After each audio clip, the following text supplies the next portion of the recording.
प्रेम दे खूह पिया गेड़दा है, वारस प्यार दे गीत पिया गांदा है। वो किते संगली सट के शगन बोले, किते पंजली पिया वजांदा है। वो किते मस्त अलस्त हो जामदा है, ते किते रुठड़े यार। ओ बोलो उच्ची बोलो, पीर नूं पता लगे कि मेरे को आए ने। ओ किते मस्त अलस्त हो जामदा है, ते किते रुठड़े यार। और जिन्हें गुरु दोबारा ना वेखे आए, वारस होना दी समझ नहीं आउंदा है। नारा हादरी साडे उस्ताद ने जी जनाबे इज्जत माब शाह शेख वारसी साहब, ये उस बाबे का पुत्रा है जिन्हें बाबा जी सैयद वारिस शाह लजपाल का कलाम हिफज सी और सरकार के कलाम के मिज के जिस बाबे ने पढ़िया रहमत अली असीरे वारसी, ये उन्होंने पोतरा है। इन्हों इजाजत है कि अज तो 100 साल पुराने स्टाइल च पढ़न, 50 साल पुराने स्टाइल च पढ़न, ये अपने स्टाइल च पढ़न। ये साहब ने इन्हों की मौज नारा हादरी जी। बिस्मिल्लाह रहमान रहीम।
तक जो खान पकान मां चूजा ने इकट्ठा किया हजूर फरमाते ने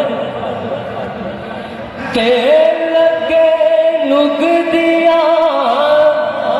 ते शक्कर पारे तलड़ ढेर ला दिते वड्डे खेवरा दे तले हूब जलेब गुल बहिश्त बूंदी लड्डू टिकिया पेरे तेरे मेवे आदे ते मैदा खंड ते क्यों इंज पाए जट्ठी भाभी लाडली नाल जू देवरा दे गला कंद महानिया सवाद मिठे पकवान कीते ने नाल तेवरा दे ते होर जो जहान दी रस्म आही साथ चढ़ा होई नाल जेवरा दे टिक्का वालिया नथ हनेल झांझरे बाजू बंद माला नाल तेवरा दे ते बूंदी बर्फी पतीसा गुलाब जामन बालू शाये आए नाल बेवरा दे ओ वारस शादी शीरनी वड्डियों ने नाले दिते ओने कपड़े तेवरा दे ते होर मिठी खजूर परा करीबी परे खुआंचे नाल समोसे आदे अंदर से कचोरियां लुची बनी उते खंड ते खिरनी खोसे आदे तेरे नाल खताया ते गोल कपे बेदाने नाल बलोसे आदे ते रांझा कूक के फिरे फरियाद करदा देखो खुशबे साग बेदोसे आदे ते सी चुप करके परा जा बैठे कुछ बस ना चल दे रोसे आदे वारस नसीब जा पोन झोली करम दिल नाही नाल जो से आदे ते मंडे मास चावल दाल दही वखरा ऐ माहिया पालिया राहिया नू सब चूड़े चपरे राजरे रखे जेरे सांभ दे लोकां दिया बाहिया नू ते अखनी जर दे ते होर भला कलिए अश